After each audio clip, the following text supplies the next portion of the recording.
J'ai généré sur les 2 premiers mois 30 000 € de chiffre d'affaires. C'était la première entreprise ou le premier projet entrepreneurial que j'avais. J'étais Business Development Manager pour une grosse boîte française. Ça me plaisait pas ce que je faisais. Un an après d'avoir lancé ma boutique e-commerce, j'ai eu la chance de quitter mon travail. Et là, je me suis dit, désolé du terme, mais putain, merde, tu vois, je veux faire ça de ma vie. Mais juste, si on y voyait que e-commerce, aujourd'hui, t'es rendu à combien? Donc là, au total, en un peu plus de 3 ans, la boutique a généré 1,5 million d'euros de chiffre d'affaires. Bienvenue sur ma chaîne YouTube. Aujourd'hui, on va parler avec un invité très spécial, Mehdi. Il a fait plus de 1 500 000 €, pas en canadien, en euros. C'est important pour vous expliquer pourquoi.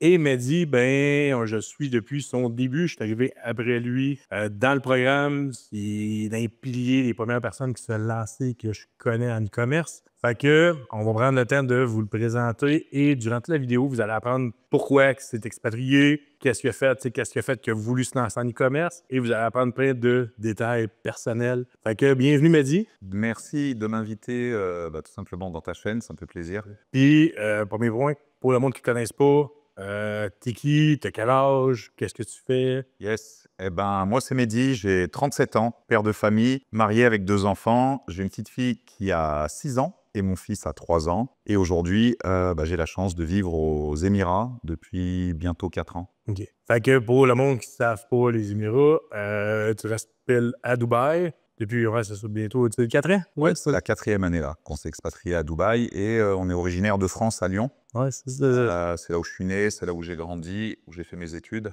Fait que déjà, on va commencer par les bases. Qu'est-ce qui t'a amené vers l'e-commerce? On va en parler. On va parler de ton parcours au complet. Et en même temps, prenez le temps de liker la chaîne, de vous abonner et aussi d'écrire des commentaires. Vous allez voir, Mehdi va vous donner beaucoup de détails. Fait que prenez le temps de rajouter des commentaires pour le remercier. Et aussi, si vous avez d'autres questions, on va avoir la chance de se revoir. C'est pas la première fois qu'on se rencontre, mais c'est la première fois qu'on tourne une vidéo ensemble. Yes. Yeah.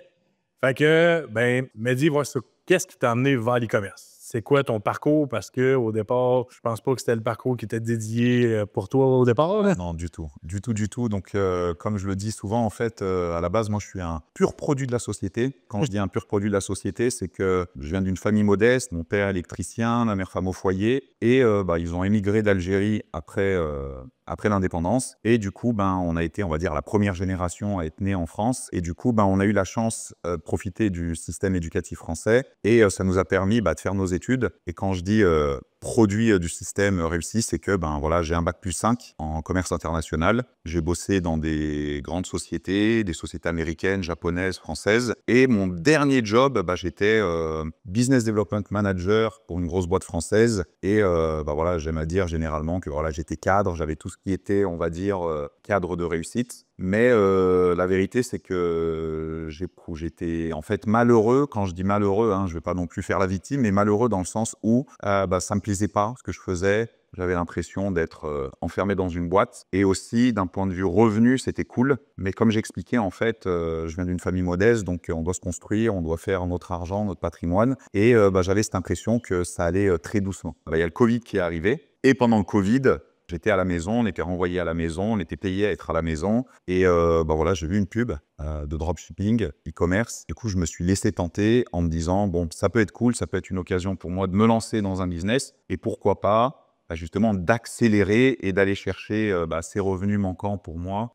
Donc voilà, je me suis lancé comme ça. Et pour ceux qui savent pas c'est quoi du dropshipping, c'est l'e-commerce. Même ceux qui savent pas c'est quoi l'e-commerce, c'est quand même important. L'e-commerce, c'est d'avoir une boutique Internet où tu vends des produits que tu envoies directement chez le client. Et le dropshipping, c'est le fait de ne pas avoir de stock, d'envoyer directement du fournisseur le produit chez le client. Pas besoin d'entrepôt, pas de stockage, aucune complication. C'est ça la beauté du dropshipping. Mais c'est un point important, on l'oublie souvent, mais il n'y a pas tout le monde qui connaisse l'e-commerce. Moi, je ne connaissais rien là-dedans au départ. Puis, au départ, toi, quand tu te lançais là-dedans, je sais, mais le monde ne savent pas. C'était quoi l'idée? Parce que tu avais une idée de revenu que tu voulais générer. Ouais, j'avais une idée préconçue, c'est que j'aime bien avoir des objectifs, comme on dit, réalistes et réalisables. Et du coup, ce que je me suis dit au départ, c'est, pas me demander pourquoi, mais je voulais générer en fait au départ 500 € de revenus grâce à une boutique en ligne. Et je me suis dit, ça équivalait en fait au prix d'un studio, donc ça m'aurait permis d'augmenter mes revenus, d'investir dans un studio par exemple, et de pouvoir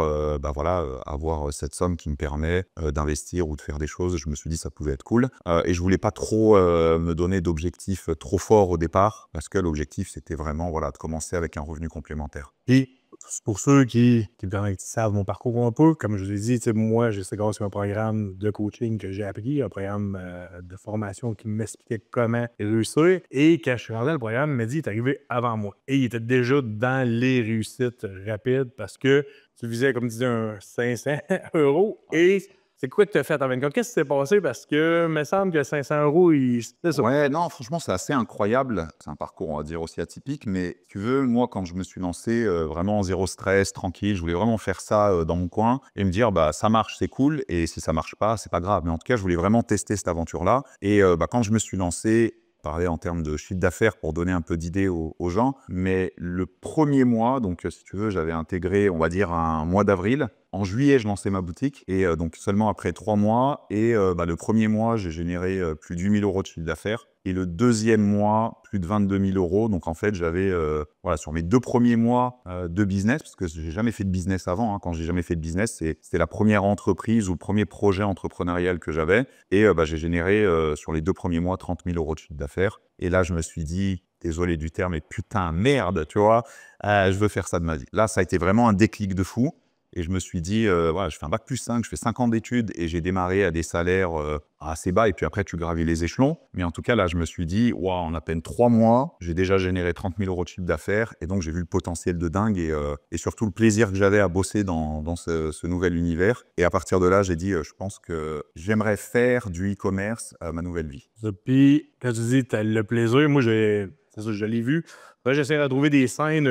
J'essaie de retrouver la vidéo. Je vais essayer de voir si je suis capable de vous le trouver. Des coachings, les premiers coachings, exemple avec Mehdi qui était enregistré, où on voyait le plaisir qu'il y avait de se lancer, les questions qu'il y avait, qui étaient déjà hey, comment je fais, qu'est-ce que je fais. Fait que c'est le fun d'avoir vraiment comme parcours. Ouais. Comme je dis, moi, ça fait partie de mes parcours qui m'ont inspiré parce que je suis arrivé 2 mois plus tard. Tu étais déjà rendu à avoir expliqué qu'est-ce que tu as réussi à faire. Et ça a inspiré beaucoup d'autres personnes aussi à foncer, à aller plus loin. Parce que c'était vraiment au début. C'est ça aussi le point. Ouais, C'était vraiment des premiers qui ont commencé à suivre le programme de coaching qui commençait, qui avait la vocation qui était plus pour dire, bon, on parle du monde qui ont pas de mindset entrepreneurial, mais qui commence. Et tu es dans les premiers, tout a évolué, tout a changé. Fait que ça, c'est cool à voir. Sauf que c'est ça de réaliser de où que c'est parti à aujourd'hui où que c'est. Tu as vu toi aussi l'intérieur, on va en parler aussi par la suite, mais comment que ça a changé dans ta vie? Qu'est-ce que ça t'a fait réaliser de voir tout ça, de dire d'où tu es parti à aujourd'hui, tu es à Dubaï? C'est quoi que ça a changé? Franchement, je vais pas te mentir, financièrement, ça a beaucoup changé au niveau de ma vie, je vais pas te mentir. Et la deuxième chose, c'est dans le cadre de mon travail, en fait, je me suis rendu compte par le passé que j'avais très peu de confiance en moi, j'étais très stressé. Et bah, cette aventure, elle m'a donné beaucoup de confiance. Quand je dis beaucoup de confiance, voilà, je suis plus stressé.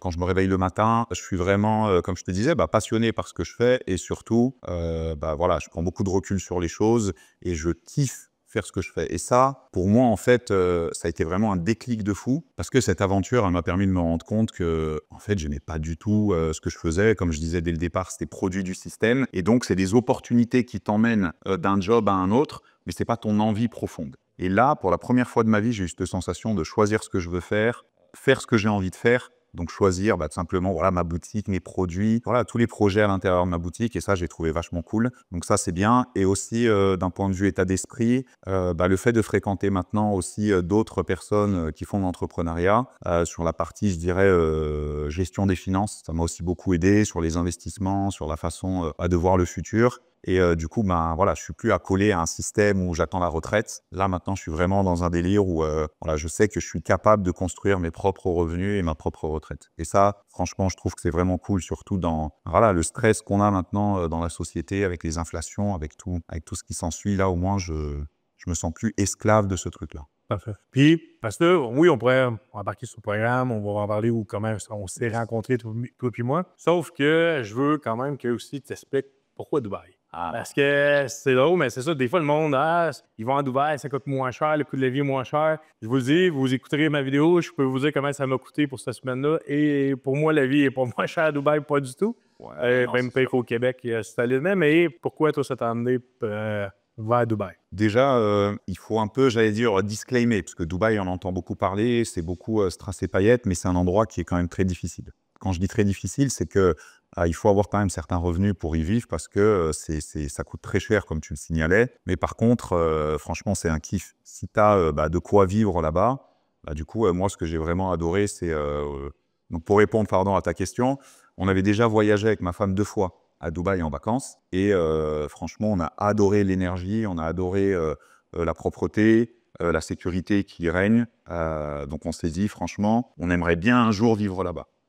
Et du coup, ce qui s'est passé, c'est que 1 an après d'avoir lancé ma boutique e-commerce, j'ai eu la chance de quitter mon travail.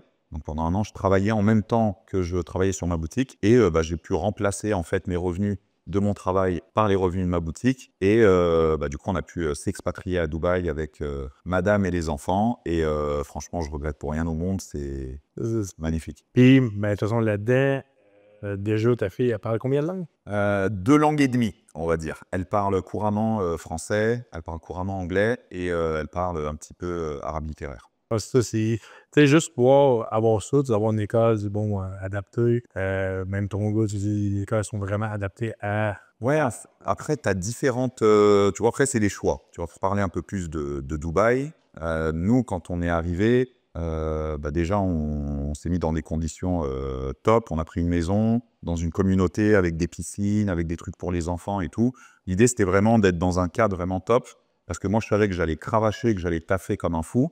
Mais je voulais donner la possibilité à ma femme et mes enfants. En gros, quand je quitte la maison, je sais qu'ils sont au top. Ensuite, pour l'école, ce qu'il faut comprendre, c'est que déjà, pour parler un peu prix, parce que quand même expliquer aux gens, tu vois, une école à Dubaï, il faut compter 10 000 € par enfant l'année, parce que ça représente en dollars canadiens. C'est 15 à 16 000 $ canadiens par an. Donc, tu vois, c'est un coût qui est important et c'est pas les vacances. Donc, quand tu es là-bas, il faut vraiment tout calculer, tout anticiper. Et tu as beaucoup de choses que tu vas payer 1 an en avance.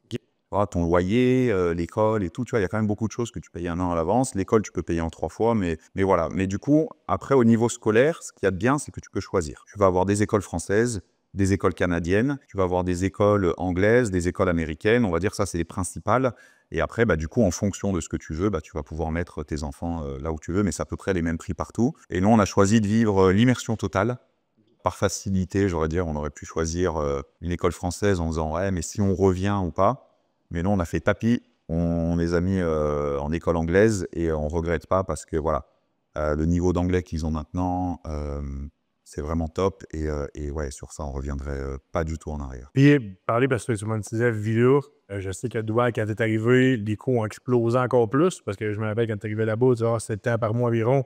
Après ça, tout a explosé. Ça ressemble à quoi la même vidéo que tu avais au départ, les coûts aujourd'hui pour l'avoir? Écoute, en toute transparence, dès qu'on est arrivé, on s'est installé dans un endroit, pour taper sur Google, franchement, c'est vraiment cool, ça s'appelle Dhamak Hills 1, Dhamak Hills 1. Et franchement, c'est super, tu as, je sais pas moi, des milliers de villas, c'est par cluster découpé, il y a des piscines, il y a des parcs pour les enfants, il y a une ferme, il y a des terrains de tennis, des terrains de beach volley, c'est vraiment genre super cool pour les familles. Et à cette époque-là, quand on est arrivé il y a un peu plus de 3 ans, une maison 3 chambres, plus, on va dire, une pièce bureau ou pour une nanny, il fallait compter à peu près 3 000 € par mois. Mais là, le marché, il a éclaté et pour la même villa, maintenant, c'est 6 000 € par mois. C'est assez fou comme une différence, l'évolution. C'est incroyable. C'est court au terme. C'est court parce que c'est ça, le monde, des fois, ne réalise pas. C'est qu'il y en a qui vont arriver là-bas, qui pensent c'est facile de vivre cette vie-là parce que côté imposition, c'est plus simple. Mais non, parce que les coûts ailleurs sont plus hauts. Puis comme tu me disais, à un moment donné,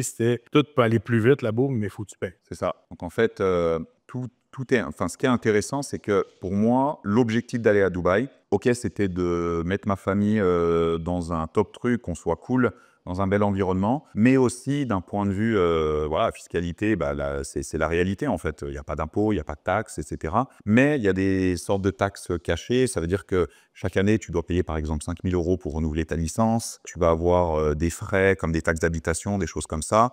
Et tout ça, voilà, c'est chaque année que tu dois le payer, donc ça rentre dedans. Du coup, après, voilà, faut faire ses calculs. Combien tu vas gagner, moins tout ça. T'as pas de retraite, t'as pas de système de santé comme en France où c'est gratuit, donc tu dois payer un système de santé, tu dois payer l'école pour les enfants, les coûts de loyer sont beaucoup plus élevés, donc après c'est un calcul à faire. Si tes revenus, moins tout ce que tu as à payer, ça te permet de gagner bien plus qu'en France, pour pouvoir aussi investir et préparer ta retraite, ouais, ça vaut le coup d'y aller.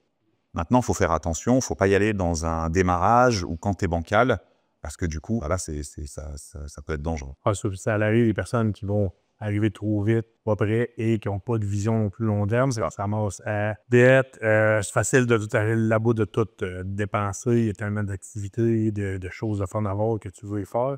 Mais si tu n'as pas les moyens de le faire, tu n'en profites pas. Fait que ça aussi.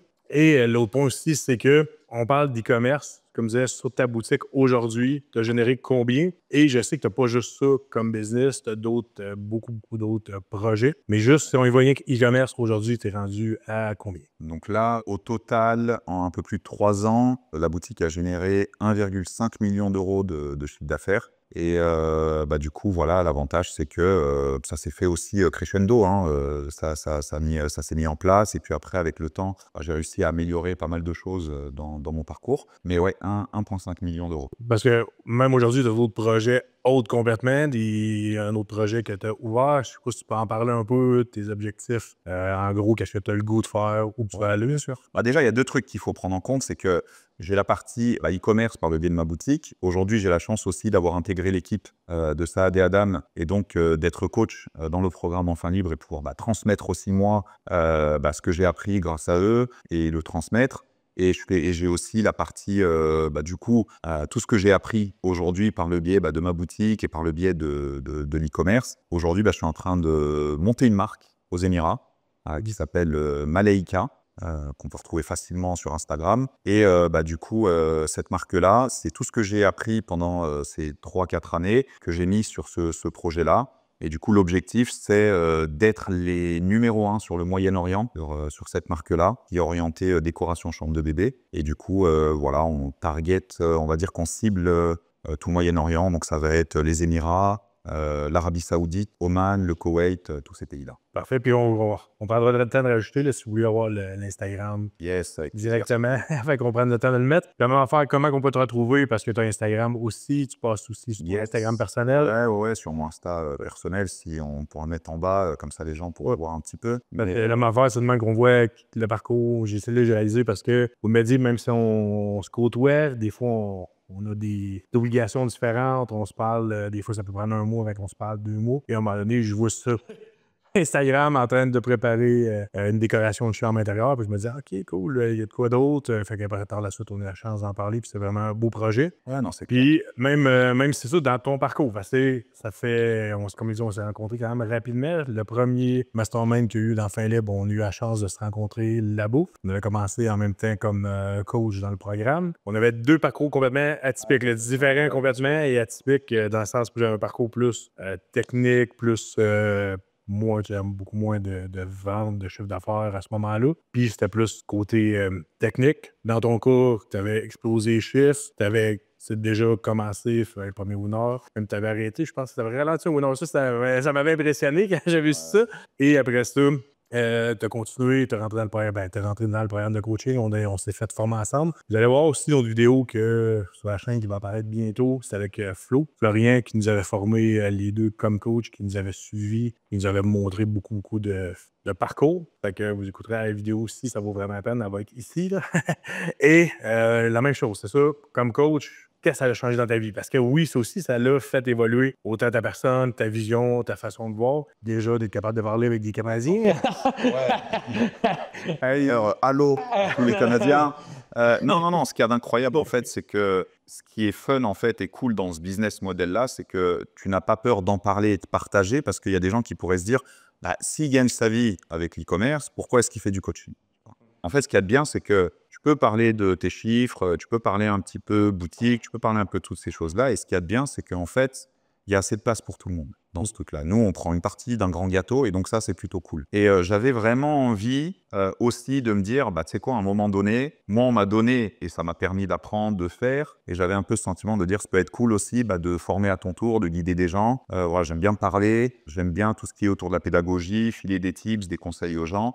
Et ça nous a permis aussi, toi, moi et d'autres coachs, de mettre dans le programme nos propres expériences. Et ça, c'est cool aussi de pouvoir se dire, moi, j'ai trouvé des choses aussi dans mon parcours que j'ai pu intégrer et que les membres, ils peuvent en bénéficier et augmenter leurs revenus par la même occasion et pourquoi pas réaliser leurs rêves, si c'est de partir, de rester, je sais pas, d'acheter une grosse voiture, peu importe, tu vois, chacun a ses rêves et je trouve que si on peut y contribuer, ne serait-ce qu'à 1%, c'est cool, quoi. Puis, quand tu parles des grosses voitures, ça...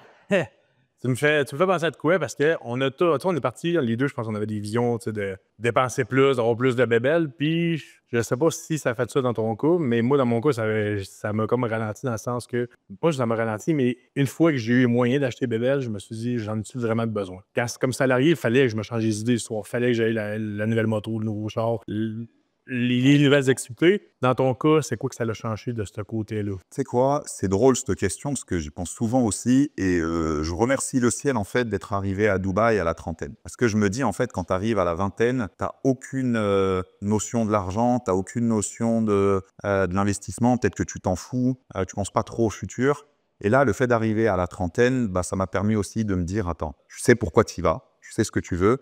Et moi, mon objectif, concrètement, je te dis la vérité, c'est de construire une retraite confortable pour ma femme et moi, d'éduquer nos enfants dans un monde cool et que ça soit OK. Donc, en fait, à un moment donné, la vérité, c'est que tu as des sacrifices à faire et c'est long. Et je me demande aujourd'hui, malheureusement, avec les réseaux sociaux, avec tout ce qu'on voit, si les gens sont prêts aussi à attendre. Tu vois, c'est ça. Bien sûr que j'ai envie de m'acheter une super caisse, on en parlait la dernière fois, mais tu vois, je m'en fous. J'ai un Volkswagen Tiguan et un Nissan Juke. Voilà, 2 voitures. Voilà, tu vois, la voiture familiale, on va prendre le Tiguan en famille. Et puis voilà, pour émission à gauche, à droite, on va prendre le Nissan Juke. Donc, tu vois, c'est pas des voitures de ouf. Mais pour moi, aujourd'hui, le plus important, c'est comment est-ce que tu vas arriver à ton objectif principal, qui est la liberté financière totale. Parce que maintenant, grâce à ce nouveau job, j'ai la liberté géographique. Ça, c'est la vérité. J'ai la conscience que je prends mon ordinateur, je vais n'importe où dans le monde, je peux faire de l'argent. Et ça, j'en suis convaincu et on ne peut pas me l'enlever. Tu vois. Mais par contre, je n'ai pas encore cette sensation de liberté financière totale, même si j'ai vraiment augmenté mes revenus, dans le sens où je veux que maintenant, tout le cash que je fais, du coup, je vais l'investir dans des projets, tu vois, encore plus gros, encore diversifiés, et qui vont permettre de faire des revenus passifs de plus en plus gros, pour pouvoir vraiment me dire, si je veux, là, je fais rien, quoi. Déjà, ton e-commerce aujourd'hui, combien d'heures tu mets sur ta boutique, ta première boutique? OK. Ça va être insolent. Je laisse ça, mais... ça va être pas... Quand je dis insolent, en fait, il y a 2-3 personnes qui bossent, tu vois, à plein temps sur la boutique parce qu'elle est automatisée. Il y a des trucs où, voilà, mais j'ai 2, 3, 4 personnes maxi, tu vois, qui vont bosser sur la boutique. Moi, je te dirais que je passe même pas 1 heure par jour ou 30 minutes par jour. Parce que là, aujourd'hui, je suis arrivé à un niveau de pilotage. Et c'est, voilà, quand j'ai démarré, je passais toutes mes journées dessus pendant, je sais pas, moi, 1 an et demi. J'ai bossé vraiment comme un taré dessus, toute la semaine, le week-end, j'étais vraiment à fond dedans, quoi. Je me rappelle parce qu'à un moment donné, tu m'avais même dit, des fois, tu pensais pas. Durant une semaine, tu y allais pas. Au début, je comprenais pas, parce que comment? J'étais encore salarié à ce moment-là, puis je comprenais pas comment tu faisais ça pour pas passer nécessairement tous les jours à un certain moment donné. Je l'ai réalisé avec le temps parce qu'en étant à temps plein, à un moment donné, tu tombes que tout est automatisé, tout va bien. C'est ça qui est la beauté du commerce, qui te permet d'aller, de créer d'autres boutiques, de créer d'autres marques, de créer d'autres choses. Et la même chose aussi, parce que tantôt on parlait pour le Canada, c'est parce que l'inside aussi que je voulais dire aussi faire réaliser, c'est que moi, Média, au départ, j'ai des expressions purement québécoises, des expressions françaises. Fait que de temps en temps, il fallait, tu sais, me dire, exemple, à la fin d'un coaching ou à la fin d'un call qu'on avait, hey, Isaac, ça veut dire quoi ça? Même chose, j'ai obligé de faire l'inverse sur certains détails. Fait que ça fait des sujets, certains termes qu'aujourd'hui, je n'utilise plus du tout. Alors, c'était bien le droit, ouais. Fait que, ça, on n'en va pas en détail, là, mais certains termes qui disent, ils ont changé parce qu'en France, ça ne veut pas dire ma affaire, même chose de votre côté, mais c'est tout le temps le fun, tout le temps drôle à voir. C'est quoi l'expression dans ton cas là, que j'ai dit qui t'a marqué le plus? Là? Ouais, je sais pas, j'en ai pas une qui me vient comme ça, mais je sais pas, moi, c'est surtout les mots, quoi, tu vois, la calotte, tous ces trucs-là, je me dis, ouais, mais qu'est-ce qu'il raconte, tu vois, c'est même pas un mot qui est proche. la tuque. Ouais, la tuque. Voilà, ouais, la Mais, tuque. mais tu sais, même mon premier, c'était, je me rappellerai tout le temps, à la fin du coaching, quand je disais ma blonde. Ah oui. À cette heure, je dis ma conjointe. Même au Québec, à cette heure, je dis ma conjointe. J'ai tout le temps, je disais ma blonde. Et quand elle me dit qu'est-ce que ça voulait dire en France, je me suis dit, ah, OK. Devant les Français, j'utilise plus ce terme-là. Quelle insulte. Non, mais c'est vrai que ce que tu vois, ça permet aussi de. Tu sais, les gens, quand on parle, je sais pas moi, e-commerce, business, on voit que ce côté argent, argent, argent. Et moi, ce que je kiffe, tu vois, le fait de vivre cette aventure, c'est le côté aussi multiculturel. Ça te permet de voir d'autres cultures, notamment la culture canadienne, mais on a des membres aux États-Unis, on a des membres en Afrique, on a des membres en Europe. Tu vois, tu as des membres un peu partout. Et du coup, c'est ça aussi qui est cool. La beauté du truc, c'est d'avoir la chance de voir toutes ces cultures-là. On bosse aussi en Chine. J'ai eu l'occasion d'aller 2 fois en Chine, par exemple. Donc, tu rencontres plein de cultures, et ça aussi c'est cool parce que tu sors de ton prisme à toi, qui tu penses être le meilleur parce que voilà, je suis en France et comme ça, et tu vois, tu es dans ta bulle, et en fait, bah, quand tu sors de ta bulle et que tu bouges et que tu vas rencontrer tout ça, bah voilà, tu deviens déjà un peu plus humble, tu comprends aussi pas mal de choses, et c'est cool. Puis même aujourd'hui, on a la chance, on est à un événement ensemble. T'es parti de Dubaï pour venir en Thaïlande. La même chose, je vais du Canada pour venir en Thaïlande, pour un événement pour les membres. Fait que ça aussi, c'est le fun de s'en avoir. La première fois, c'est au Maroc, là, c'était là. Et si on y va sur 2 points. Tu vois, le conseil que tu pourrais donner à n'importe qui veut se lancer comme entrepreneur, et aussi une erreur que tu as pu faire, que tu aurais aimé savoir, ou que tu veux expliquer aux personnes une erreur que tu as pu faire dans ton parcours. Ouais, franchement, des conseils, je pourrais en avoir plein. Je vais essayer tu vois, de structurer un peu et de cadrer, mais Fait que si vous voulez les autres, abonnez-vous à son Instagram, vous allez avoir. en fait, si tu veux, l'un des premiers conseils que j'aimerais donner aux gens, c'est que on fait un métier, et tu vois, le fait de faire du e-commerce, en fait, là où c'est cool, c'est que c'est pas un métier qui est chiant, tu vois, c'est vraiment cool et passionnant. Donc, orientez-vous vers des trucs qui vous font kiffer. Ça, c'est le premier truc. Et du coup, même dans le choix, en fait, que tu vas faire dans ta boutique, en fait, pense pas à l'argent. Et pourquoi je dis que c'est un conseil à la fois bête, mais hyper important? Parce que moi, je suis passé par là, toi, tu es passé par là. Et le problème, en fait, c'est que quand tu penses à l'argent, bah, tu fais pas les choses avec le bon objectif et le bon angle. Et pour moi, quand tu vas lancer un business, il ne faut pas penser à l'argent, il faut penser à qu'est-ce que je vais apporter aux gens, comment je vais les faire kiffer, comment ça va. Et l'argent doit être une conséquence. Et si tu penses à l'argent, bah, en fait, qu'est-ce que tu vas faire? Tu vas vouloir aller vite, tu vas copier, tu vas être stressé aussi parce que quand tu veux faire vite de l'argent, bah, tu vas moins bien faire, tu vas bâcler, et puis tu vas investir en pub, tu vas faire des choses, et en fait, tu vois, tu peux cramer un peu d'argent en faisant ci, en faisant ça, parce que tu es pressé de faire de l'argent et tu ne le fais pas pour les bonnes raisons. Et moi, je pense vraiment que si tu réfléchis à, par exemple, te donner une vraie mission, moi, je veux aider ces gens-là dans ce but-là, et tous les produits que je vais leur apporter, eh ben, je vais, tu vois, les aider à changer de vie sur cet angle-là. Et je suis vraiment convaincu que quand tu vas avec cette démarche-là, bah, elle est beaucoup plus saine, et elle te permet en fait de taper beaucoup plus dans le mille. Et en fait, tu te rends compte qu'il y a peu de personnes qui font cette démarche. Donc ça, c'est honnêtement le premier conseil, ce serait celui-ci. Le deuxième, c'est de se dire qu'on a la chance, en fait, dans plein de pays, bah, d'avoir un toit, d'avoir un frigo, d'avoir à bouffer, de payer nos factures, etc. Et en fait, de voir au début ce truc-là comme un plus.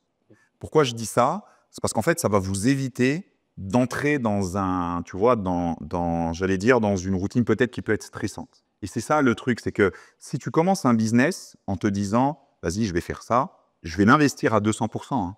Tu vois, je dis pas qu'il faut pas s'investir. Mais par contre, je veux pas avoir de regrets et de remords dans ma vie. Je veux pas arriver à 60 ans, 70 ans, 80 ans en me disant, purée, j'aurais pu faire ça et je l'ai pas fait. Et moi, ça, je trouve que ça m'a beaucoup aidé parce qu'en fait, je me suis toujours dit, tu vois, je m'en fous en fait. Tu vois, ça marche pas. Tu vois, c'est OK. J'ai quand même un job, j'ai quand même ci, tu vois, et c'est pas grave. Mais, bah voilà, tu vois, c'est cool, ça s'est bien passé, mais j'ai pas été stressé en fait. L'autre truc qui lie ça aussi, c'est ton objectif que tu vas te donner. Moi, je déconseille aux gens d'aller sur des objectifs de fou. Parce que c'est ça qui va être stressant, et c'est là où la déception, en fait, elle peut arriver. Parce que si tu te mets des objectifs de taré, mais que tu ne sais pas séquencer et te dire, bah là, mon premier objectif, c'est de faire 500 € par mois. Bah, 500 € par mois, tu vois, tu as cette sensation que c'est atteignable à court terme. Et du coup, même si tu ne l'as pas fait et que ton objectif, c'est de faire 500 et que tu es à 250, tu te dis, ah, c'est bon, j'ai fait 50% du truc, donc je peux y arriver, je peux aller le chercher. Par contre, si tu te dis tout de suite, moi, dans un an, je veux faire 15 000 euros par mois, bon, bah, si tu as fait 500 euros, tu vas dire, ouah, je suis à X% de mon objectif. Mais c'est bon, c'est un super conseil, mais ça dépend aussi, ça, je me dis, c'est une vision, il faut se connaître. C'est ça, on va se le dire, c'est un point que tu as très bien. Tu connais, tu sais tes limites. J'ai eu même une discussion récemment avec Charlotte, qui elle aussi avait un peu cette vision-là de dire, bon, moi, il faut que j'atteigne cet objectif-là, X. Moi, j'ai tout le temps été l'objectif gros, dans le sens d'aller plus loin, de faire plus de X. Puis je me dis, si j'ai 25% de mon objectif, malgré tout, je suis vraiment en haut de l'objectif de base que je m'aurais mis. Fait que, tu sais, ça dépend de chaque personne. Ça, je pense qu'il faut être capable, personnellement, de se parler, mais il faut se connaître. C'est ça, la vérité. Moi, je pense que, tu sais, comment tu t'expliques, toi, exemple, dans ton cas, tu te connais super bien. Tu as bien fait de faire ça. Moi, dans mon cas, j'aurais fait ça. Exemple, j'aurais fait 500, j'aurais fait 250, ça m'aurait choqué. Comparé, là, si je me suis mis, je m'avais mis beaucoup. Je m'avais mis comme exemple 100 000, mais quand j'ai fait 40, j'étais en mode, ah, good, j'ai réussi. Tu sais. Après, ce qu'il y a, c'est que, tu vois, je ne vais pas te jeter des fleurs, mais tu as une capacité à être solide. Ça veut dire que toi, dans ton tempérament, dans ta manière de voir les choses, tu fais partie des gens qui sont solides. Moi, quand j'ai démarré, je n'étais pas solide. Et je pense que c'est aussi un petit peu, tu vois, en France, la société, elle est assez stressante, c'est un peu anxiogène. Et du coup, tu vois, il y a beaucoup de gens, je pense, qui nous regardent, euh, qui ont déjà fait des dépressions, qui ont déjà été stressés ou qui le sont maintenant, qui sont dans une dynamique aussi à se dire comment je vais faire, comment, tu vois, qui n'arrivent pas en fait, qui galèrent. Et du coup, quand ils vont démarrer un nouveau business, bah, tu vois, ils vont être dans ce truc-là, ils vont être stressés à faire un nouveau business et de se dire ah, il faut absolument que parce que. Et c'est ça qui est pas bon. C'est ça que je veux dire, c'est que tu as quand même beaucoup de gens qui peuvent être dans cette dynamique-là. Et c'est pour ça que je dis, vraiment, quand tu démarres, il faut faire table rase, prendre du recul et de se dire, bah, comme si tu investis dans un truc pour aller te détendre, tu vois, je sais pas, moi, tu t'inscris dans un club pour faire ci ou faire ça. Bah là, dis-toi, tu investis dans un truc pour kiffer, prendre du plaisir, en espérant que ton business, il va être rentable, il va se développer. Et plus tard, bah, tu vivras de ta passion qui est ce truc-là et qui va remplacer petit à petit ton job, tes trucs-là. Tu vois, pour moi, c'est ça, en fait, le conseil voilà, que je donnerais pour cette frange de la population. Ouais, donc, j'adore ça. C'est le fun d'en parler. On pourrait faire du débat là-dessus. C'est ça qu'on disait, c'est que la beauté, ben, on a commencé ensemble en coaching. On s'est beaucoup challengé sur des façons de voir, de compréhension. Et c'est ça qui est cool parce que tu l'expliques très bien. Tu as fait la vision de tout ce qu'il vaut. Puis c'est vrai que moi, des fois, je me réalise pas parce que tu sais, quand j'ai de quoi dans la tête, j'y vais. Peu importe quoi. Je sais pas si tu te rappelles. J'y pense. Peu importe la raison, même on l'a vu, c'était les premiers coachés. Ah, laissez-moi seul, pas de trouble, je suis prêt. Tu sais, il a dit, yes, tu sais, j'ai cette façon, c'était pas bien facilité de ça, parce qu'on dirait que je me dis, j'ai déjà fait pire, moi, c'est mon job. Tu sais, peu importe quoi, fallait pousser pour réussir. Fait qu'à un moment donné, j'ai réalisé que j'ai pas de limite. Dans ma tête, j'en ai pas. Et il faut continuer de même, mais c'est ça, c'est bon de se connaître. Puis c'est vrai qu'il y a beaucoup de personnes il faut qu'il y ait par étapes, mais en faisant des étapes bien définies, ça vaut la peine. C'est comme moi, dans mon cas, souvent, je fais ma méthode, j'ai quand même des étapes prédéfinies, mais le mieux, comme je dis, c'est d'être défini, savoir où on va aller, les objectifs. Et des fois, c'est qu'on fait le saut parce qu'on réussit des choses qu'on s'attend pas. Comme ce qui est arrivé, tu t'attendais d'avoir fait tu t'attendais pas de faire 500 le premier mois. Exactement. C'est ça, fait que ça, c'est cool aussi. Là, on pourrait continuer des heures, puis ça serait vraiment le fun de continuer des heures, sauf que faut voir aussi se préparer. On a un planning pour un événement spécial pour les membres du programme Enfin Libre. Et on va avoir la chance de se revoir, de refaire des podcasts, de prendre le temps même d'aller chez vous, de retourner à Dubaï, plaisir, d'aller chez toi pour montrer un peu ton parcours, qu'est-ce que tu fais, ta vie à toi. C'est clair. Fait que merci beaucoup, Mehdi. Fait que la même chose, prenez le temps de commenter. Si vous avez des questions pour Mehdi, on a la chance d'en refaire. Fait qu'il écrit les questions. Like la vidéo, abonnez-vous à la chaîne. Aussi, prenez le temps de vous abonner à toutes les informations que je vais mettre pour Mehdi, la même chose.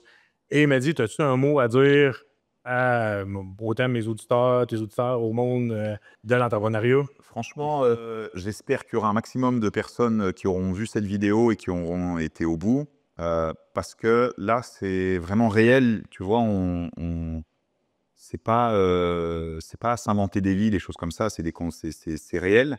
Et surtout, c'est bienveillant. Moi, ce que je veux vous dire, c'est prenez vraiment, si vous le souhaitez, si vous en avez envie, sautez dans l'entrepreneuriat, en règle générale. Tu vois, même, tu vois, tu as l'e-commerce, tu as plein de choses, mais l'entrepreneuriat en règle générale. Parce que je pense que dans les conditions actuelles et dans le monde dans lequel on vit, c'est quand même difficile, euh, tu vois, d'acheter ta maison en 5 ans ou en 7 ans, tu vois, des choses comme ça. On va aller sur du 25 ans, du 30 ans. Et pour moi, l'entrepreneuriat, c'est le seul moyen d'accélérer vos vies.